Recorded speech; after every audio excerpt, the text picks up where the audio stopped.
একবার তো রাসূল এই কথাগুলি কোথায় পান এটা বোঝার জন্য রাসূলুল্লাহর ঘরের চতুর্দিকে আবু জাহেল গিয়ে দাঁড়িয়েছে, ওতবা সাহেবা গিয়ে দাঁড়িয়েছে, আবু সুফিয়ান গিয়ে দাঁড়িয়েছে। একজন আর একজনের খবর জানে না। উদ্দেশ্য রাসূলুল্লাহ এই সুন্দর কথাগুলি কোত্থেকে বলেন, কে শিখায় দেয়? গভীর রজনীতে নবীজি তার আদত মুবারক অনুযায়ী কোরআন শরীফ যখন তেলাওয়াত শুরু করে দিয়েছেন, ঘরের চতুর্দিকে দাঁড়িয়ে কাফের বেঈমানেরা কোরআন শরীফ শুনছে, আর নড়তে পারে না।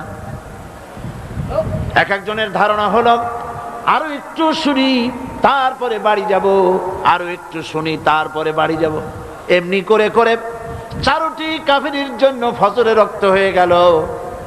দাঁড়ানো থেকে বসার সময় কেউ পায় নাই। এ কথা ধ্রুব সত্য। কোরআনের আকর্ষণ ভিন্ন। সুবহানাল্লাহ বলেন। আমি বারবার বলেছি, আজ বলি, এই লাখো জনতার এই উপচে পড়া উত্তাল ঢেউ পয়সা খরচ করে আনা হয়েছে? বলেন, আপনাদের বাস ভাড়া রিক্সা ভাড়া দেওয়া হয়েছে?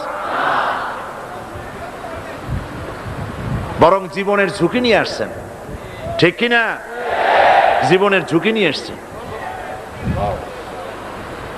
পয়সা খরচ করে জীবনের ঝুঁকি নিয়ে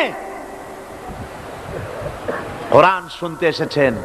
আমি বারবার বলেছি, এই উপচে পড়া জনতার আকর্ষণ আল্লাহর কসম, এই আকর্ষণ সাইদি নয়, এই আকর্ষণ আল্লাহ রাব্বুল আলামিনের কোরআনে আযীম। লা শাক্কা ফীহি ওয়ালা রাইবা, এতে সন্দেহের কোনো অবকাশ না। আমি একথাও বিশ্বাস করি, আমাদের ছেলেরা যারা মিছিল করেছে, আমাকে আসতে দেবে না বলে সুইসাইড বাহিনী গঠন করেছে।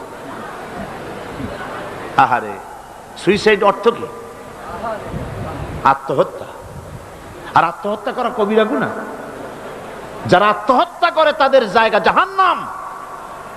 আত্মহত্যা যারা করে তাদের জায়গা কোথায়? তোমরা তো জাহান্নামে যাচ্ছিলে। কোরআনের জন্য, কোরআনের তাফসীর মাহফিলের জন্য শাহাদাত স্কোয়াড গঠন হয়েছে শুনে ওরা সুইসাইড বাহিনী গঠন করেছে। শয়তানে শিখাই দিছে যে ওরা তো বেহেশত গেল, তোরা তোদের সিট বুক কর জাহান্নামে। নাউযুবিল্লাহ। আমি বিশ্বাস করি যারা সুইসাইডাল বাহিনী গঠন করেছিল, যারা বিরোধিতা করেছিল, আর আজকের মাহফিলের কোনো না কোনো জায়গায় দাঁড়িয়ে বা বসে আছে। আকর্ষণ কোরআনের। আকর্ষণ কিসের? আল্লাহর কসম কোরআনের। ওদের শরীরেও মুসলমানের রক্ত আছে, মুসলমানের রক্ত আছে, অবশ্য মিসগাইডেড। আল্লাহ ওদের হেদায়েত করুন, বলেন আমিন। ওই সেই 1979 সনে যেখানে যাই খালি হরতাল।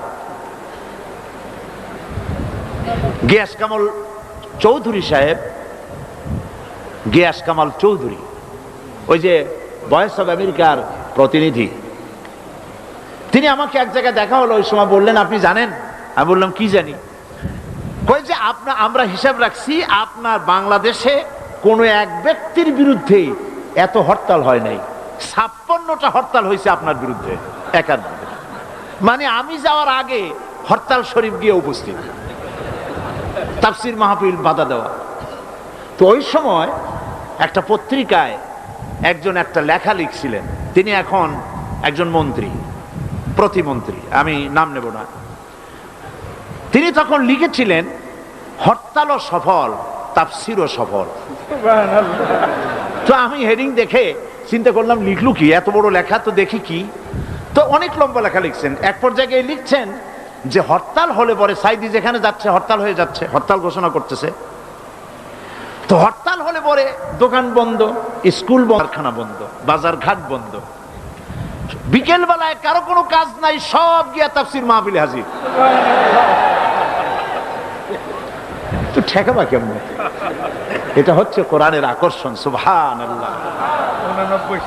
89 সাল। হ্যাঁ 89, জি সরি 89।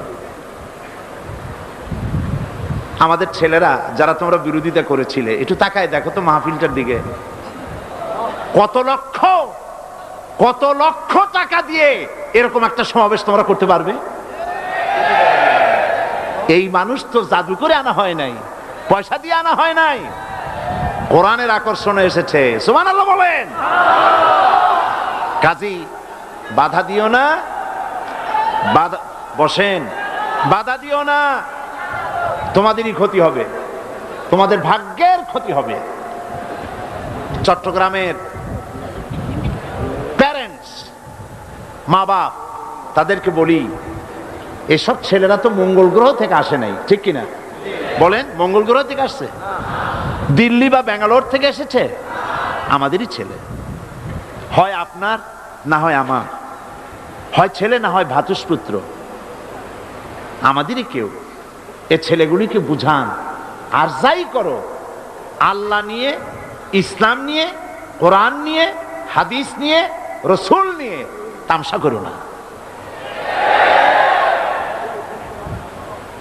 আজ রাসূলের ঘরের চারপাশে কাফেরেরা দাঁড়ায় আছে, বসার সময় পায় নাই। সকাল বেলায় মাথা নিচু করে যাচ্ছে, একজনের সঙ্গে আর একজনের দেখা, খুব আস্তে করে। আবু সুফিয়ান আবু জাহেলকে জিজ্ঞেস করছে, আবু জাহেল কখন এসছো? কয় রাত তখন দুপুর হবে। তুমি? ওই এরকমই। পরস্পর কুশল বিনিময় এবং কথাবার্তা বলতে বলতে যাচ্ছে। আবু জাহেল বলছে, আবু সুফিয়ান বলছে, আবু জাহেল একটা কথা বলি শোনো, রাগ টাগ করবে না তো? তোমার যা মেজাজ, কই না রাগ করবো না। দেখো আমি লাত মানাতের নামে শপথ করি, ওরা তো ওইরকমই শপথ করে। লাত মানাত উজ্জার নামে শপথ করছি, সারা রাত ভর মুহাম্মদ সাল্লাল্লাহু আলাইহি ওয়াসাল্লামের মুখে যা শুনলাম, অবশ্যই এগুলি মানুষের বানানো হতে পারে না। প্রত্যেকটি শব্দ যেন কলিজে স্পর্শ করে, শরীর শিউরে ওঠে। জীবনেও তো এরকম কথা শুনিনি। আবু জাহেল বলছে, দেখো এটা বড়ই কুলক্ষণ। এই সব কথা যদি আমরা নেতারা বলি, অবশ্য তোমার অনুভূতি আমার মধ্যেও আছে, কিন্তু এই সব কথা যদি আমরাই বলি, না জানি কোন ফাঁকে আবু বকর ওমরের মতো আমরাও পাগল হয়ে বসবো। নাউজুবিল্লাহ। কাজী আমি বুঝতে পেরেছি যে তোমাদেরকে কোরআন একটা আসর করে ফেলেছে। আসো তওবা পড়ো, হাত দাও, তওবা পড়ো। সবাই তওবা করলো যে না, এইখানে আর এটা শুনতে আসবো না। গেল সবাই। আজ আবার রাত, দুপুর গড়িয়ে এলো। নিষিদ্ধ জিনিসের প্রতি আকর্ষণ হওয়া মানুষের প্রথম দিন থেকেই এসেছে। মানব স্রষ্টা সৃষ্টির সেই প্রথম দিন থেকেই নিষিদ্ধ জিনিসের প্রতি আকর্ষণ। গভীর রাত্রে আবু জাহাল ভাবছে, আমার হাতে যখন তওবা পড়েছে, ওরা কেউ ভয়তে আসবে না, আমি একা আজকে মজা করে শুনবো মুহাম্মদ সাল্লাল্লাহু আলাইহি ওয়াসাল্লামের মুখে আল্লাহর কালাম। আবু সুফিয়ান, উতবা, সাইবা তারাও ভাবছে, উনি নিজে যখন তওবা পড়াইছে, উনি কে তওবা ভাঙবে? উনি আসবেন না। কাজী আমি তো একা একা গিয়ে আজকে শুনবো মুহাম্মদ সাল্লাল্লাহু আলাইহি ওয়াসাল্লামের মুখে আল্লাহর কালাম। সবাই এরকম করে করে একে অপরের অজান্তে আবার খাড়া হয়ে গেছে। প্রত্যেক রজনীর অভ্যাস মোতাবেক আল্লাহ নবী গভীর রাত্রে আবার তেলাওয়াত শুরু করেছেন। এই সব লোকগুলি ঘরের চতুর্দিকে দাঁড়িয়ে শুনতে শুনতে শরীর যেন অবশ হয়ে যায়। আজ রাত শেষ হওয়ার আগে এরা মনে করল আজ আর ভোর করা ঠিক না, কারণ আমরা সবাই তওবা পড়েছি। যদি কারো সামনে পড়ি, তওবা ভঙ্গের কারণে আসামি হয়ে যাব। কাজী দৌড় মারো। দৌড় মারছে। অন্ধকারের ভিতরে একজন গিয়ে আর একজনের ঠ্যাঙ্গে বাড়ি লাগছে। আবু জাহেল ভয় পাইছে, কে কয় যে আমি আবু সুফিয়ান। তুমি কে ডাকো? আমি আবু জাহেল। আরে পাগল, কালকে তওবা করলে আজকে আসলি কেন? কোন বেটা বেশি মাতবারি করিস না, তুই আসলি কেন সেটা কো আগে।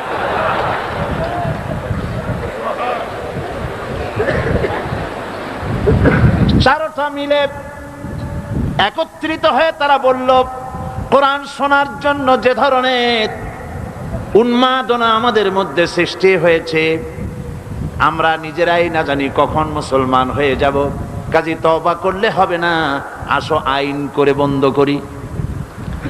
কাফেরেরা সিদ্ধান্ত নিল কি? আল্লাহ রাব্বুল আলামিন কোরআনে কারীমের ভিতরে কাফেরদের সেই সিদ্ধান্ত কোট করে দিলেন। কারণ আবু জাহেল তো থাকবে না, নাতিরা থাকবে। যুগে যুগে আবু জাহেলের নাতিরা কোরআনের মাহফিলে বাধা দেবে। কারা বাধা দেবে?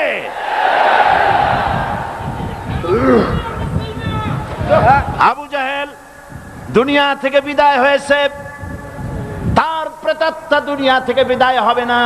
এই জন্য সিদ্ধান্তটা আল্লাহ পাক কোরআন শরীফের ভিতরে কোট করে দিলেন। কাফেরেরা কি বলল কোরআন শরীফ সম্পর্কে?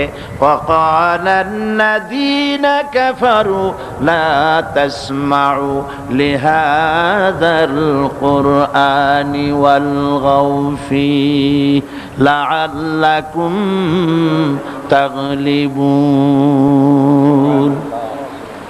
খবরদার, কাফেরেরা সিদ্ধান্ত নিল কোরআন শোনো না, লা তাসমাউ লিহাযাল কুরআন, কোরআন শোনো না, কোরআন শুনতে যেও না। ওয়ালগাউ ফি, কোরআন শুধু নিজে শুনে ঘরে বসে থাকো তা শুধু নয়, ওয়ালগাউ ফি, কোরআন যাতে মানুষেরা শুনতে না পারে সেজন্য ডিস্টার্ব করো, সন্ত্রাস সৃষ্টি করো, বাধা দাও যাতে কোরআন শুনতে না যেতে পারে মানুষ। এই সিদ্ধান্ত কাদের? এই সিদ্ধান্ত কাদের?